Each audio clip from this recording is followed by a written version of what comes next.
Welcome to the Dome Discussions Podcast.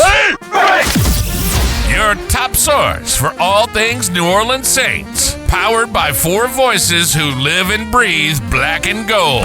Touchdown! Every hit, every play. Welcome to the NFL. Every moment. We've got it covered. Let's go!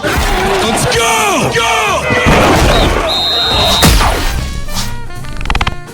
What's going on, Who Dat Nation? Appreciate everybody tuning in to the Dome Discussions Podcast, part of Be in the Know Network. I'm Kyle Besson with Canal Street Chronicles. Nick Jennings with Canal Street Chronicles. I'm Kelby Accarino with Canal Street Chronicles. I'm Drew Collins with Who Dat Dish. All right, and we are now previewing the Saints versus Jaguars game. The Saints are going into preseason week 2, but before we get into that one, there's a little bit of Saints news that we have to go over. First, Bub Means, Will Clapp, and Mason Pine all suffered injuries during the Saints versus Chargers game last week, and all have been placed on season-ending IR, so won't have any of those players for the rest of the season. Then Trevor Penning and Alontae Taylor will miss some time, according to head coach Kellen Moore. Penning's dealing with turf toe, and Alontae Taylor's dealing with a groin injury. These are some pretty big blows to the Saints already. After trying to go into the season with a sports science approach, lowering practice to just an hour to try to keep your guys healthy. Obviously, injuries have been a problem for the Saints for a while, yet going into the first game of the season for these guys to get real action, of course, we get injuries. Kind of talk me over what are some of these effects that these injuries are going to have, replacements the Saints may go out look to find, and just the overall impact that these have. Yeah, look, Bub Means, that was just a really unfortunate injury for him. You could see how crushed he was leaving the field with the towel over his head. It just didn't look good from the start. It was reported to be an ankle injury, so seeing that it was a season ender is just it's just not great. You hate to see that, especially because it's in the same building he suffered that injury last year. But now that opens the door for guys like Kevin Austin Jr., who's already been shining in the preseason. I feel like he has a stronger chance of making the roster than most people might. And also guys like Mason Tipton, who we already know has had a huge camp. He was probably going to make the roster anyways, but now he's really got that opportunity to show it in the preseason. He will be the number one target. It'll be interesting to see how the guys behind them step up, like the Donovan Peoples-Joneses. He's a guy that we were all very high on when the Saints signed. Obviously did not play last year, so he's still knocking off that rust. I'd like to see him get going. I feel like he could be a valuable depth piece for the Saints. On the offensive line, Trevor Penning going down. That is something that was really unfortunate when we saw it. We thought it was going to be much worse. It was initially believed to be much more significant. Obviously, we never like to see a player being carted off the field, but it was reported to be a turf toe injury, and those typically take around 4 to 6 weeks, sometimes even a bit shorter. He suffered a turf toe injury his rookie season as well, ended up missing 11 games that year due to it. That was a pretty tricky one right there. He had a tough time coming back from that one and then ended up suffering the Liz Frank injury a year later. So like I mentioned on a previous podcast, these are just very unfortunate injuries for Trevor Penning. Bad luck, bad play, wrong place, wrong time injuries for Trevor Penning. But they did go out and sign Mike Panachuk, who used to actually play, I believe, he was an all Big Ten defensive tackle in college at Michigan State, which is interesting. He switched to the other side of the line in the NFL, spent time with the Raiders, the Panthers, and the Colts, but was most recently with the St. Louis Battlehawks of the UFL. So they're adding some bodies there because obviously guys are dropping like flies, with Will Clapp being ruled out for the season as well. Yeah, in regards to the offensive line, if you remember, they did sign Dylan Radins, and many of us thought that he was going to be the starting left guard when we didn't know Trevor Penning was going to be moving there at first. And I know in the first preseason game, Radins' performance was bad, but he was put at tackle, which He used to play, and it wasn't really great in the NFL. And moving to guard, he had most of his success. So I think moving to that left guard spot, I wouldn't be surprised if he can kind of secure that role. There's a real chance that Trevor Penning is not going to be playing the first week of the season, possibly the second also. So kind of finding that answer quickly is going to be very important. That's the same thing for Alontae Taylor with his groin injury. We don't know how long it's going to be, and he might miss the beginning of the season. That's really bad because I think we've all talked about how at first worried we were with this cornerback room, and we kind of felt better about it. But Alontae Taylor was, besides Quilly McKinstry, was the most important piece on that on the defensive back room, in the defensive back room. Apologies. So him being out is worrisome to begin with. And I know the Saints have been linked with Asante Samuel Jr. throughout the offseason, but there's been zero knowledge about that injury issue with him. We do not know if he's been cleared to sign with teams. So that's another gray area. I wouldn't be surprised if the Saints go out and add some new players. In regards to the injuries as a whole, I saw some people talk about how, oh, this is the same. Like they made all these changes in sports science this offseason to fix these things. And obviously they didn't get fixed. This is a core issue. I disagree. These are not like hamstring injuries. These are not injuries that you could really prevent. Turf toe is something that just happens. Groin injuries are something that just happen. Like these are things that if we give Tyler Shuck the benefit of the doubt with his injuries, that they're not going to be recurring and they were just freak injuries, then that's the same thing here. These are freak injuries. These are injuries that couldn't be prevented and they just happened. It sucks, but they happened. Now with the players that are out for the whole year, that bug means I think we're all unbelievably disappointed about because we all had high expectations for Bug Means to come to this offense. And even when he did struggle, we felt like he could really bounce back. But his season ending is not good at all. I do think the Saints can go to free agency and sign Gabe Davis. We've talked about him on this podcast before. I just wrote an article about it. He is a great wide receiver option. He is young to fit this team. It's probably going to be a 1-year cheap prove it deal. But if he already knows how it feels to leave a good situation in Buffalo and then go to a situation he thinks he's going to be good and it fails with Jacksonville. So if he does well with New Orleans, there's a high chance that he's going to want to resign also, which is great news for the Saints. So that would be on a cheaper deal also. So no matter what, I was okay with signing Gabe Davis, but now with this injury, it just emphasizes it even more. Well, these injuries are so disheartening because we were talking about it. We were so happy with how basically everyone was staying injury free.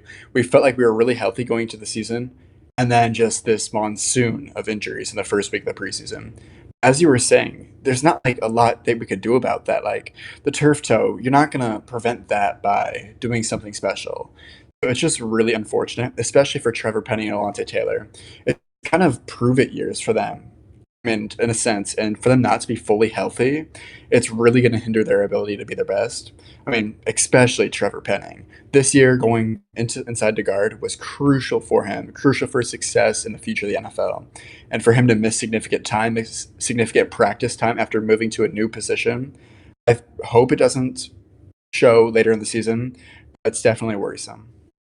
Yeah, and turf toe is something that kind of lingers for a little bit, which is also a worry for Trevor Penning, who, by the way, is entering the final year of his rookie deal. The Saints chose not to pick up his fifth-year option, so this is a crucial year for Penning and the Saints. And if he misses quite a bit of time, which has kind of been something he's done for his whole career, was miss time or not be able to stay healthy on the field, Saints probably don't see a big reason to bring him back. Or, I mean, maybe they look to bring him back on a shorter-term deal and it's cheaper money, but I'm sure somebody would give Trevor Penning a little bit of money just based on the mold of player he is. So, but the Saints, if Penning can't play half this season or so, because again, turf toe is something that can linger, and like you said, took him out for 11 weeks 2 years ago. So again, something that can hinder his season, something that Michael Thomas once dealt with, and clearly we know how that goes with his recovery. But in the sense of the response to all the injuries for the players, the Saints signed 4 players. One was tight end Seth Green, wide receiver Roderick Daniels, defensive tackle Jaden Peavy, and offensive line Mike Panashuk. I'm hoping I'm saying that right. And this is just 4 players out of 12 players that the Saints even tried out that day. among the players that they tried out to was wide receiver Justin Ross, which I want to note is very interesting that the Saints, Bub Means went down, 6'2". He was a guy that we were talking could be a middle of the field threat, make plays in the middle of the field.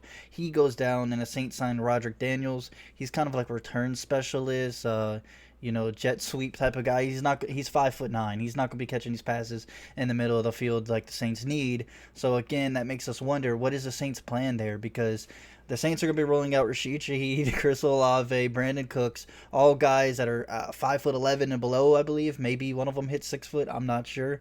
But none of them are, again, that big body threat over the middle. And then when Bub Means went down, they signed Roderick Daniels. So you lose a 6'2" wide receiver and you add a 5'9" wide receiver. I know you brought up Gabe Davis. That is an option there. But I am still really curious on what the Saints' plan is there for that type of wide receiver, or if the Saints just plan to, like I said before, use Jawan Johnson in that role.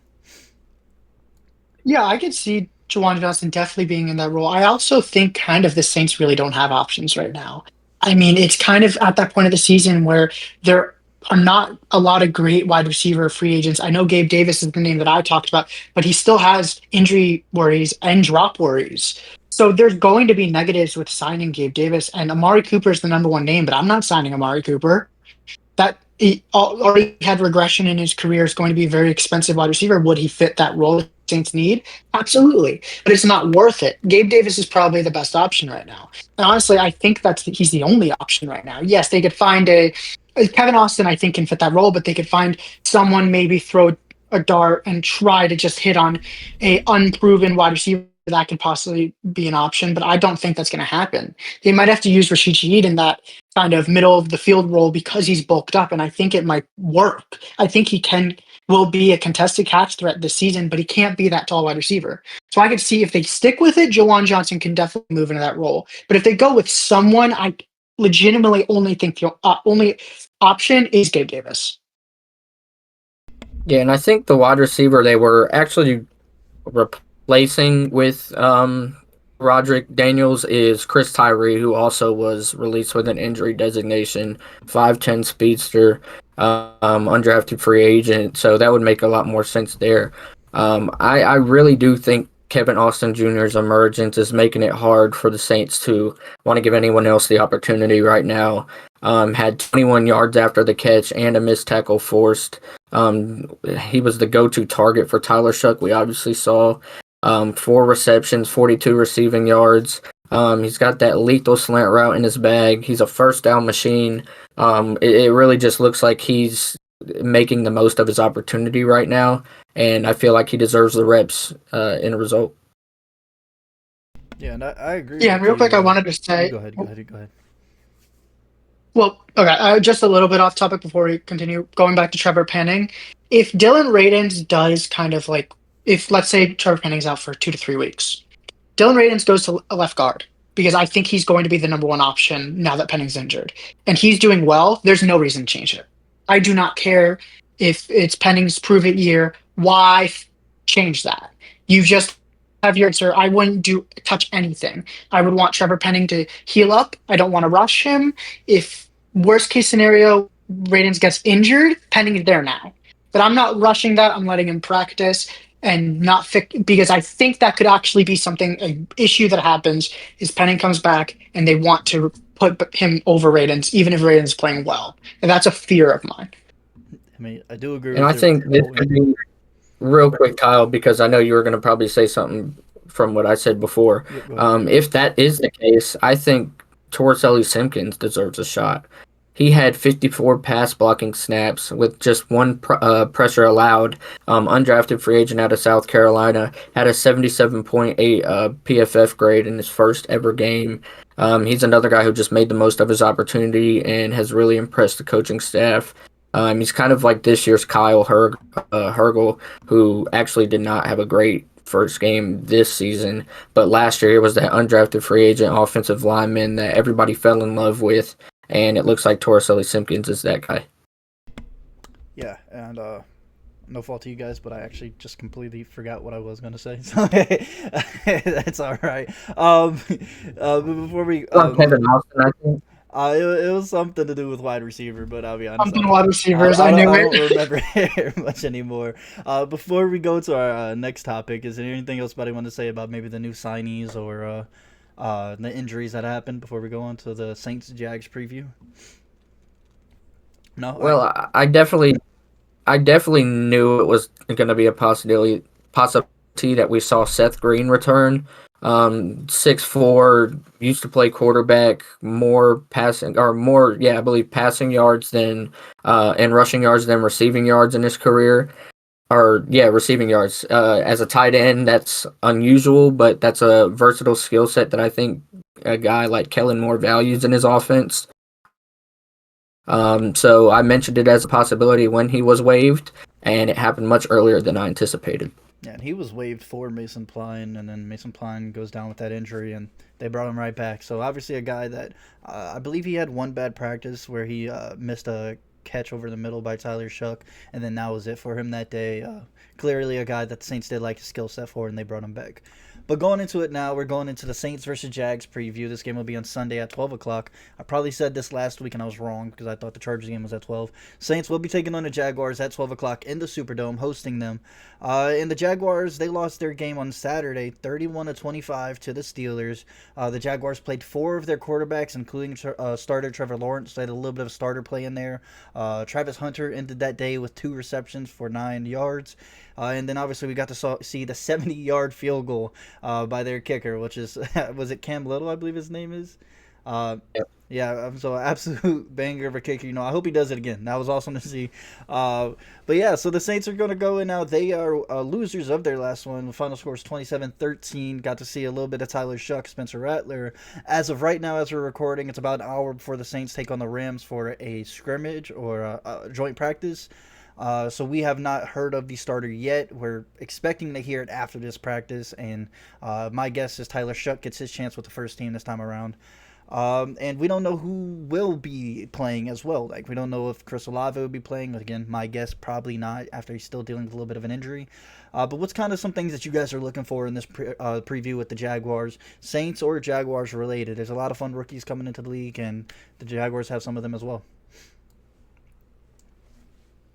Obviously, I think we have to start with Travis Hunter.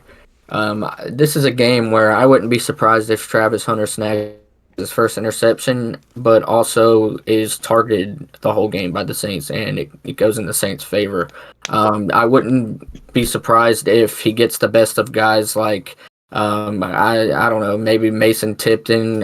He's the closest thing that the Saints receivers will have played to a number one quarterback in the NFL, and vice versa on the wide receiver end as well. Which is why I'm also looking forward to seeing how Kool-Aid McKinstry plays against Travis Hunter. I'd like to see a couple series of that. Like I said, it's the closest thing he'll be to facing a wide receiver one, and it gives us a better look of how the Saints secondary is shaping up for this upcoming season. So yeah, that's what I'm looking for with the cornerback room. But I would also like to see a couple of the defensive ends other than Fadil Diggs and Chris Rumpf make some noise. Those two were kind of the main ones causing problems, but I would really like to see Isaiah Foskey. I know we harp on him a bunch, but it's not like you can just give up now. I'd really like to see him put it together. That would be really encouraging to see. And I really want to see Jasheem Davis suit up after what he's dealing with right now. It's kind of been flying under the radar. He hasn't been at practice the past week. He was inactive the first preseason game, but if he can get out there, that's a guy I'm really intrigued to see. Had 2 sacks one day of practice when the Saints were doing team drills. So he's been making noise, and I'd like to see if he could do it on the field as well. So those are the 2 things that I'll be looking out for. Yeah, this is the best matchup for Travis Hunter on the defensive side because the one issue with Travis Hunter on defense is dealing with taller receivers. He's going to be covering probably the smallest receiver room in the league, besides Kevin Austin. This is going to be a great matchup for him on defense. And on offense, yeah, if Kool-Aid McKinstry's covering him, I love to see that matchup. But I think he will probably still get the better end of probably any other corner, just because that's how talented he is. So it's going to be very fun to watch with him. My main focus is actually also on the defensive line of the Saints, but the run defense. The run defense was not the best last week. When the starters went out, it was a little bit of a worry. I know for a fact Bo Davis definitely screamed at them. No doubt in my mind, because it was really just not great. And I think if the linebackers were in that being yelled at also, the safeties were being yelled at also, because they all need to work together for run defense. One of the things Darren Rizzi said last year, I think I'm not going to quote it perfectly, but it was kind of like that run defense is a mentality. It's not a skill, even though it is a skill, but it's more of a mentality. If everyone buys in, the run defense will get better. And that is true to a point. But I think that's something that might have been told to these players also, and that needs to happen. Everyone needs to work together for it to work. Saying this, new head coach of the Jaguars, Liam Cohen, is run first, and he's very good at calling run plays. It was the strength of the Buccaneers last year. It's one of the reasons I actually think the Buccaneers are going to take a step back this year because of how good the run game was. And the Jaguars have talented running backs also. One of the ones I'm looking at is Bashal Tutin, rookie this year. He is doing really well in practice, and he did really well last game, and Liam Cohen even noted that. I really think he's going to be pushing for the starting job in Jacksonville, and I think it's going to be very fun to watch. So I think that's going to be the real test for the Saints, because I could easily see Bashal Tutin going for 100 yards this game. If he is starting for most of the game, I could easily see it happening. I mean, you just took the words right out of my mouth. That's exactly what I'm looking forward to. Bishal Tutin, athletic freak. He went off at the combine, off at the pro day. He was insane. What I really want to see is I want to see someone force a fumble on him. That was his main thing coming out of college, was he couldn't hold on to the ball well. I want to see a defender try to punch the ball out of him, try to get turnovers, because it's kind of one of the things that we were missing last year is a turnover mentality, trying to get turnovers on defense. So I really want to see that start here and see if someone can force it. But the Jaguars also have a lot of other good running backs outside of Bishal Tutin. Travis Etienne, obviously, he played a little bit last game. You've got LaQuint Allen out of Syracuse. He was more of a receiving back last time, but he's definitely an option. You have, I believe, Tank Bigsby is playing, just full power back out of Auburn. They're going to run him right up the middle. The Saints defense, they're going to be tested outside zone, inside zone. They're going to be seeing everything here. It's really going to be a good test of how they can stop various types of runs, and I'm excited to see it. Yeah, and I also agree with you guys. Tank Bigsby is actually one of my guys. I really wanted the Saints to snag him in the draft when he was available. He was one of my guys out of it there. Just, like I said, power back, but he's also really quick. He's hard to bring down. He's really quick, and the Jaguars have a nice 1-2 punch. Even though every time I look at it, it seems like they're favoring one over the other rather than a dual running back system. A little awkward. I don't know why. Maybe with Liam Cohen that changes. But I'm actually going to go with kind of what Nick said a little bit. I am looking at the cornerback room too, but I'm specifically looking at whoever's filling in for Alontae Taylor, because this injury may take Alontae Taylor out week 1, week 2, and we got to figure out who's going to take over that role. We saw Isaac Yiadom, and we thought he played pretty well against the Chargers. Rico Payton, he had his ups and downs in that game.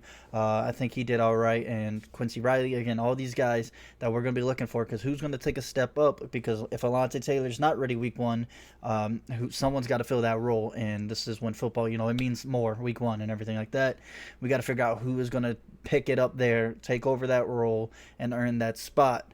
I also want to I don't want to go too much into the running backs already, because I know we all want to talk about running backs. For Saints running backs wise, this is a chance to see more running backs. Again, I go over this every time because it's really important. The Saints have a stacked running back room, and they're going to have to somehow cut this down to 4 guys, 3 guys, probably 4 guys, but 4 or 3 guys.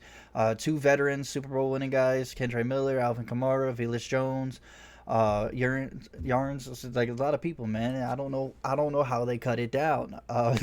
So that's kind of who I'm gonna look for, just to see who makes a play, because you have your guys who you feel is like your safes are already on it. But like a guy like Velus Jones Jr., if he has another game, a good game, the Saints are gonna find a spot for him somewhere. I mean, he has that flexibility where you could kind of throw him in with the wide receivers. But the lack of depth at wide receiver, you kind of want to add a few more wide receivers in there for the Saints. So to finding a spot for him on the roster is going to be hard. But if he has another good game, again, a guy that kick returns as well, it's going to be hard to look over. Yeah, and Kellen Moore last game did a lot of 2 running back sets on either side of the quarterback. I mean, we saw it so many times during the game.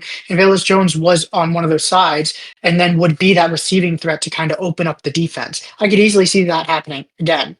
And then going back to the cornerback room, I actually think this could be because you made up a great point with Lante Taylor. This could be a huge game for Ugo Amadi because I think that's the player that replaces that or goes back into that Lante Taylor role while he's out. And I do think this could be the way Ugo Amadi secures his spot on this roster because I think he could play that slot role. And although it might not be like that star role where they kind of switch in and out, I still think he could secure that slot role and be that great backup while Lante's out.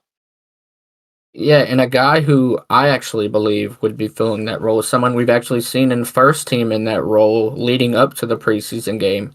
And that's Terrell Burgess, a guy who spent time with Brandon Staley with the Rams a couple of years back, did not play last year, spent time with Washington the year before as well.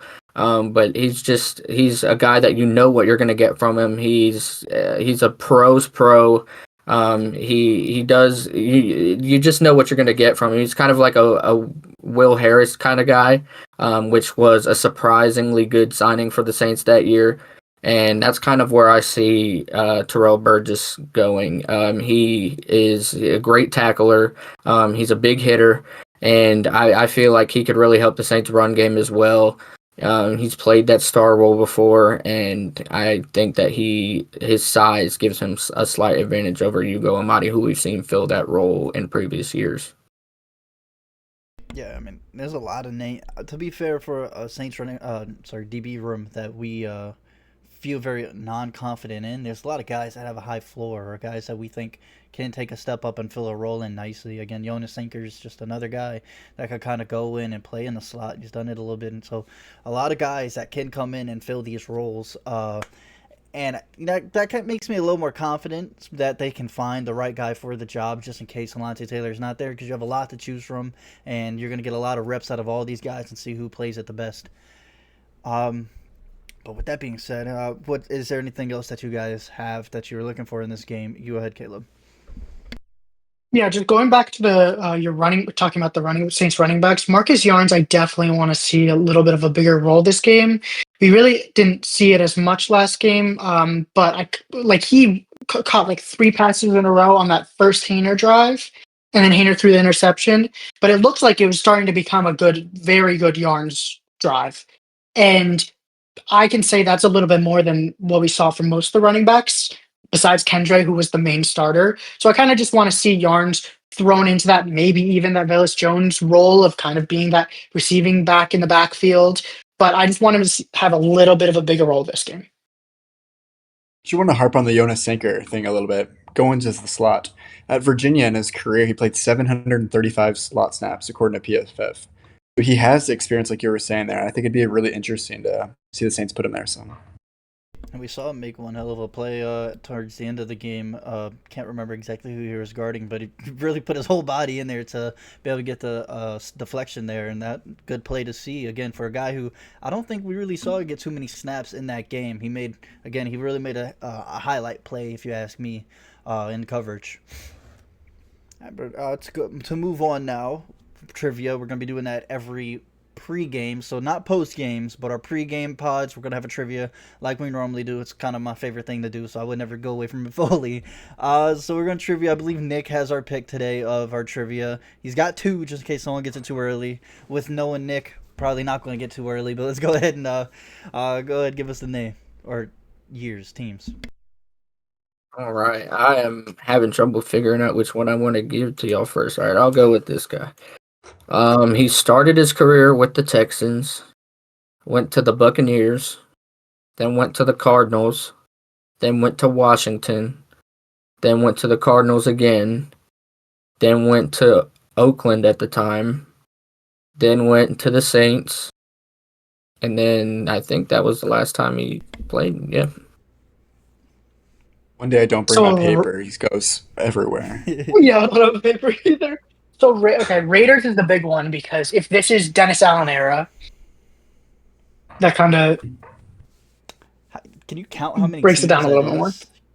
Can you tell us how many teams in how many years?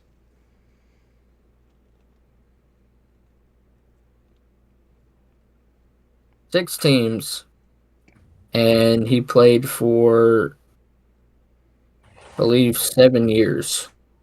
Oh, Oh my gosh. I was thinking, with how much of a journeyman, I was thinking a quarterback, but now I'm not so sure. And started with the Texans.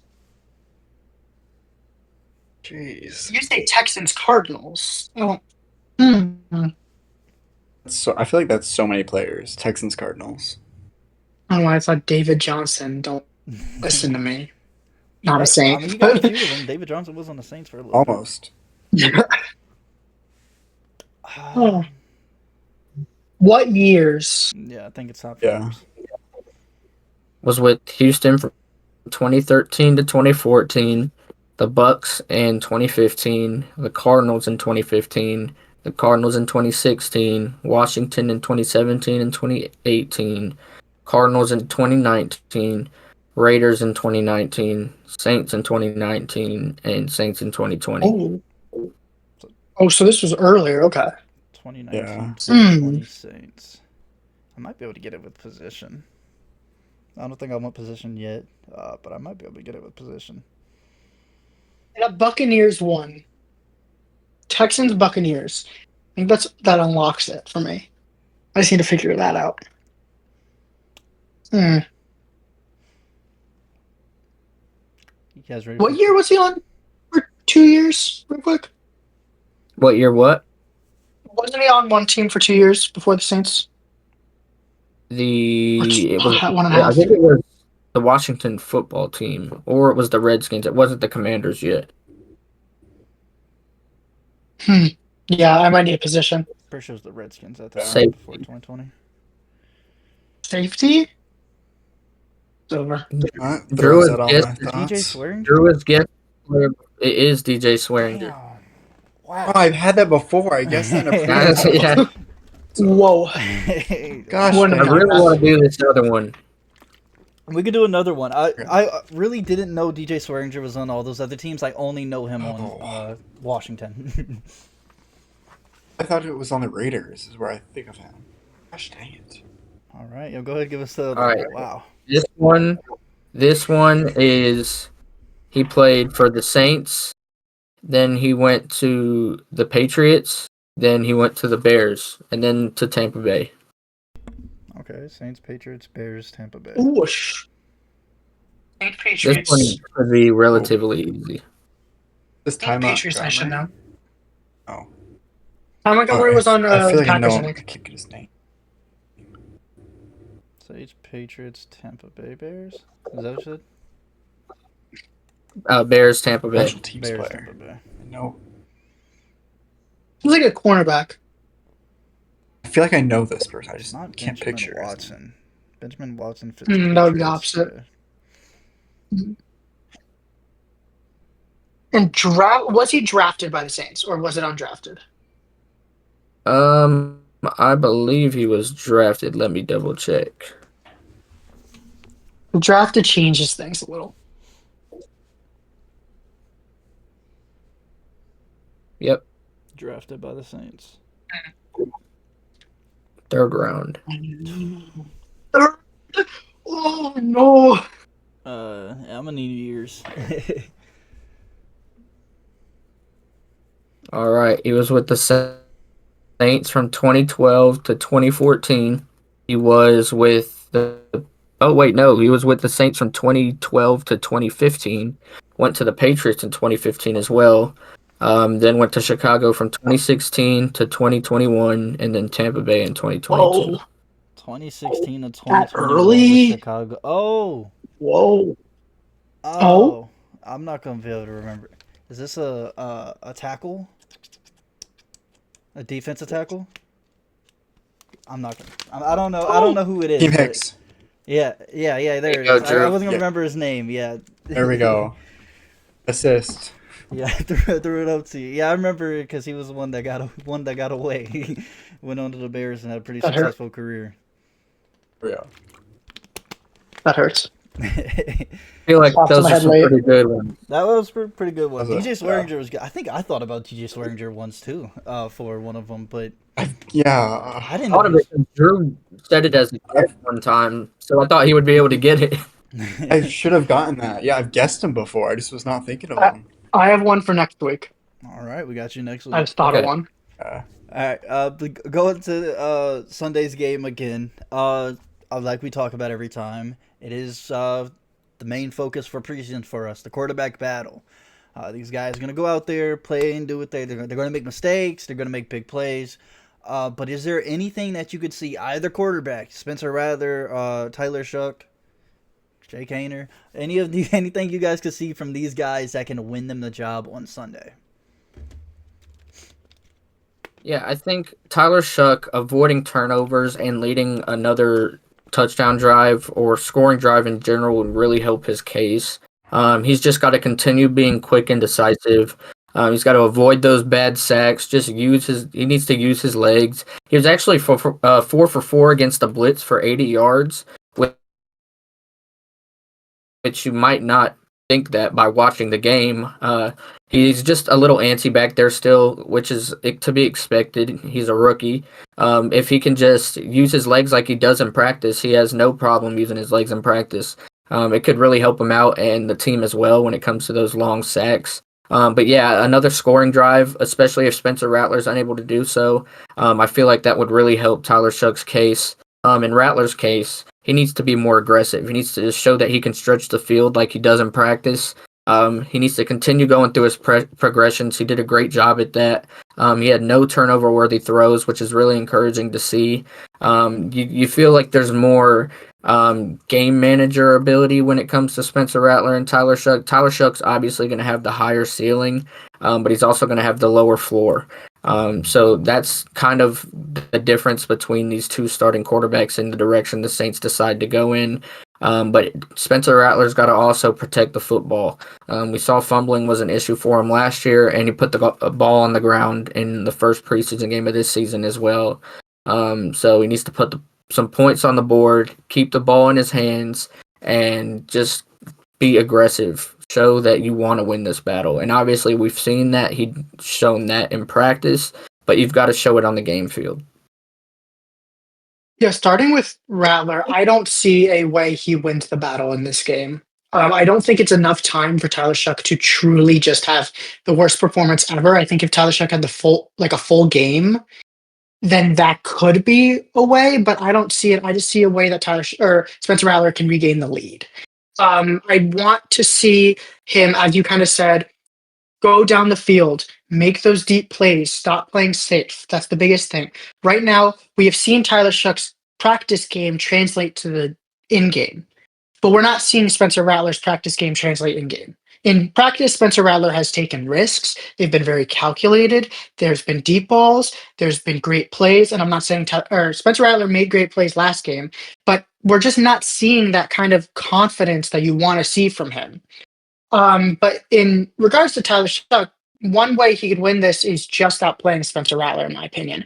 I really think the Saints are just waiting for Tyler Shuck to outplay Rattler and secure this job. I think they want to make this decision before the third preseason game so that they could have a starter for that game, have them play, and get prepared for week 1 of the season. And I just think he needs to, as you said, score a touchdown. If he brings the Saints to 2 scoring drives, I'm good.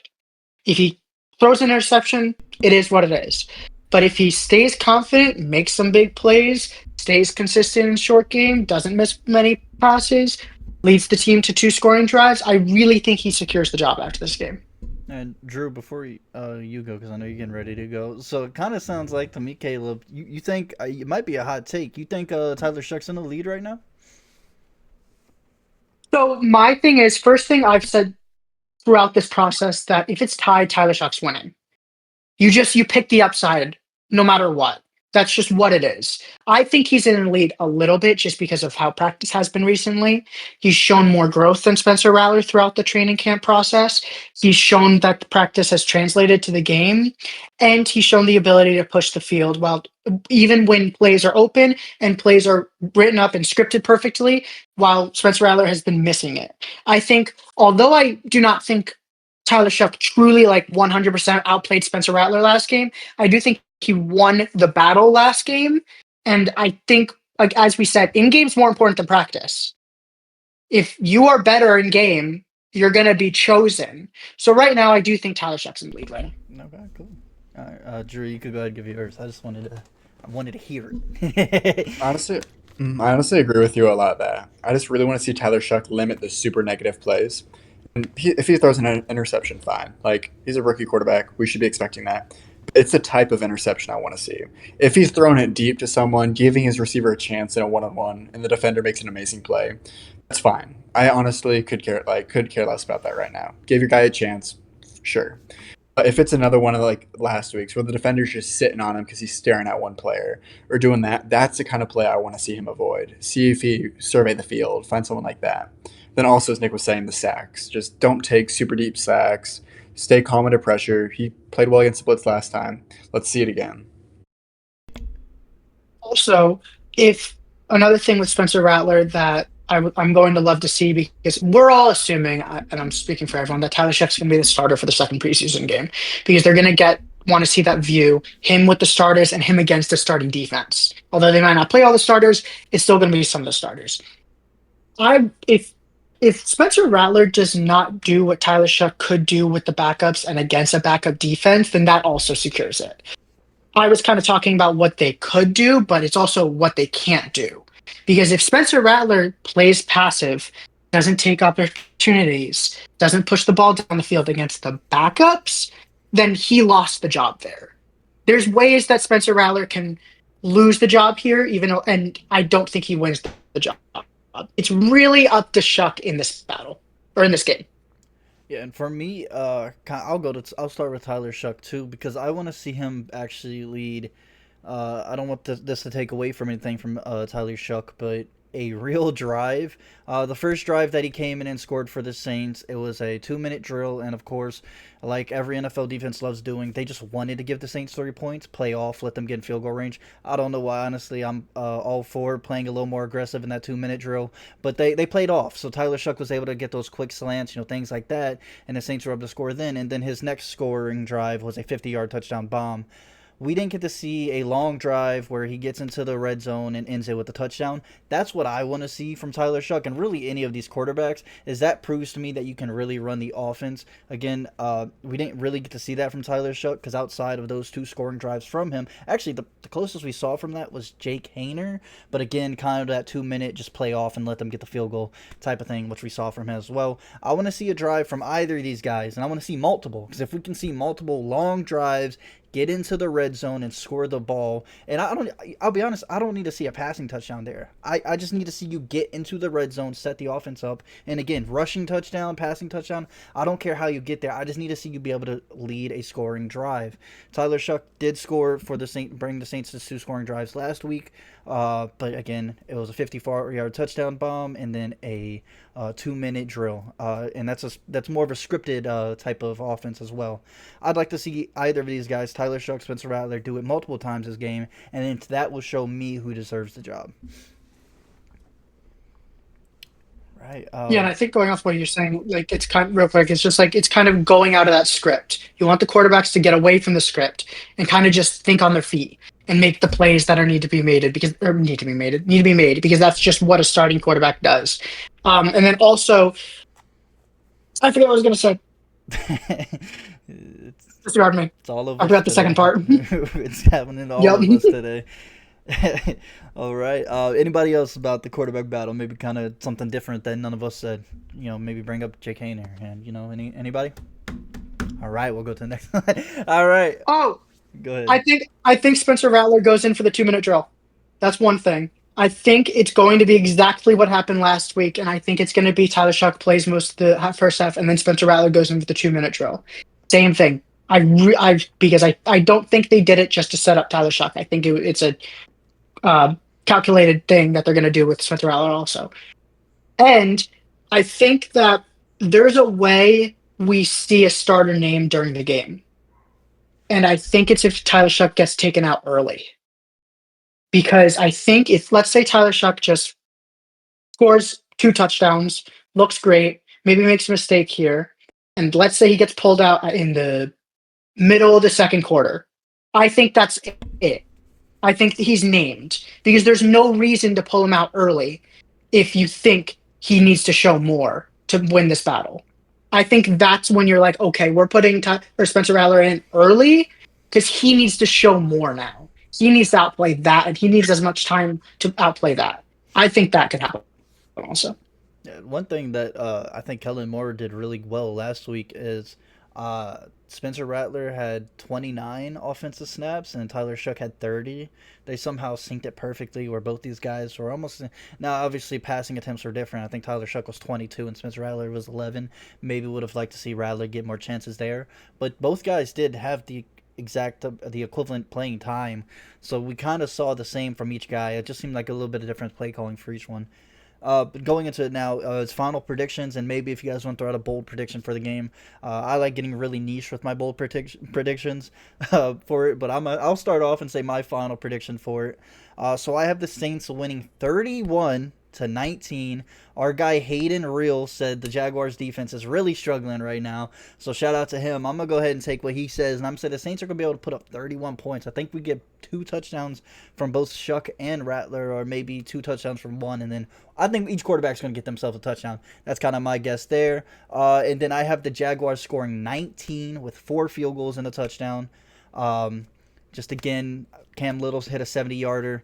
Let's give him a good game there. All right. And I think Kendre Miller is going to get a 47-yard run. I don't know if it's a touchdown or not, but I think Kendre Miller is going to get a big run, probably cutting up I'd like to see a little double, cut up the middle, go ahead and get you 47. We haven't had that burst from running back in a while. Alvin Kamara is great with what he does, but we don't often see that one cut and then zoom from him. And Kendre Miller is someone that can give that to us. So that's going to be my bold prediction is Kendre Miller goes ahead and gets him a 40-plus yard run, preferably cutting through the middle, and I don't know if it's a touchdown. Yeah, I'll start with my 3 bold predictions before I go into my final score. My first one is I have Velus Jones going over 75 yards from scrimmage. I think he's going to have another strong game. The Saints clearly like what they have in him. He was a big part of the game plan last week. So I see no reason why he wouldn't be this week. And if the Jaguars defense is struggling like people are saying they do, then I could see a really big game for him. I also think Fadil Diggs, rookie out of Syracuse, gets another sack this game. Would be his 2nd consecutive game with a sack. That would be really huge for the Saints defensive line and would make me a lot more confident in the depth behind Carl Granderson and Chase Young. And my third one would be whoever is starting at quarterback, I believe will have, whether Tyler Shough or Spencer Rattler, will have both a rushing and a passing touchdown. It's random, but I believe it will happen. But my final score, I have the Saints winning 16-13, getting their first win of the preseason. I expect Blake Grupe to have a strong performance as well. So yeah, that's what I think about this weekend's game. Before I get to my bold predictions and score prediction, I'm gonna mispronounce the name because I always do. Per Matthew Perez, Hunter Deckers might have been released, possibly, maybe it's not official, but it looks like the Saints signed defensive lineman Jeremiah Martin after trying him out, and Hunter Deckers is not at practice. So, little breaking news right here because the joint practice just started. So, little thing there. But starting with my bold predictions. Let me get them out real quick because I lost them. I think that Isaiah Foskey gets a sack. I know. A wild thing that could happen from last game, but I really think if there is ever a time to do it, it would be now. So I think it could happen. I also think that Vernon Broughton is going to have a really good game. I think this is the Vernon Broughton game. I think he's the deep tackle to really show out because we saw glimpses of it a little bit later in the game last week, but I think it could really happen. I don't know if that is a sack. I don't know if that's good PFF grades. I don't know if that's just good run defense, but I think it's going to be somewhere he's just going to dominate. I also think this isn't a player prediction, but I think Kellen Moore opens up the offensive playbook a bit. I think after last week of very much short passes, unlocks long passes, I think that's where he's going to get away from that, and I think he's going to really kind of have some more interesting plays for these quarterbacks to kind of also prove that these quarterbacks can play in the real full unlocked offense. And now going to my score, I also think the Saints are going to win, which is I'm very surprised we all think, I know we haven't heard it from Drew yet, that we all think Saints are going to win, but I think it's going to be another short scoring game, 20-10. I really do think Tyler Schick's going to lead the Saints to 2 scoring drives. I think Spencer Rattler is going to get another touchdown or a touchdown. And then maybe a field goal late in the game. But I do think Tyler Schick gets those 2 scoring drives, and I think he secures the quarterback competition. Okay, I'll start off with my score prediction. I'll take one for the team and pick the Jaguars winning, just so the Saints have a chance. But I'm gonna go 27-24. Jaguars win on a Cam Little walk-off 68-yard field goal. So I'm going that right under 70. But my bold prediction, I'm going that a Saints defender, I don't know who, forces a fumble on Baishal Tootin. Talked about it earlier. I want to see this defense have a different mindset and really go for the turnovers. I think Baishal Tootin's dynamic. I think he's fast. I think he's great cutting ability, but his weakness is fumbles. So I think we're going to see someone good old peanut punch the ball out and get the ball back. I like the 68-yard field goal guess. I was actually going to, since again, I only added one bold prediction, let me go ahead and basically back the bold prediction I had last week, change it up a little bit. I said Charlie Smith's going to have 2 field goals. He had 1. I'm going to go Charlie Smith kind of hits his own 64-yarder. You know, he's got the leg for it. We know he could do it. The Saints might give him the chance. So, Cam Little hit his 70-yarder. I don't know if I'd go that far, right? But I'll go Charlie Smith with a 64-yard attempt. Just to see what you got. Give this guy a fair chance because we know Blake Grupe's been dominating that kicker battle. So maybe see if he can nail a 60-something yard, or maybe somebody you keep on the practice squad or something like that. But with that being said, we all predicted the Chargers to win last week, and we were right. And I thought we were all going to pick the Saints to win this week, and then I could have said we were right. But Drew wanted to go against the grain a little bit and pick. So now, but I get it. If everybody picks the Saints supportively, it's probably going to be a pretty bad loss for them. I get the idea there. But with that being said, I believe that wraps up this episode. Is there anything that you guys want to say about the Saints Jaguars game that maybe we would have missed? Something you want to touch on real quick before we head out? All right. Well, with that being said, Let's quarterback. That's mine. Let's name a quarterback. You want us to all name a quarterback? Right That's now? all. Oh, I thought you wanted us to. Name No. I want the Saints. No. Saints name a quarterback after this game. It's the perfect thing to do. That's all I want. All right. Well, with that being said, make sure you guys tune in on Monday after we break down the Saints Jaguars game, and that's gonna be it from us. See ya.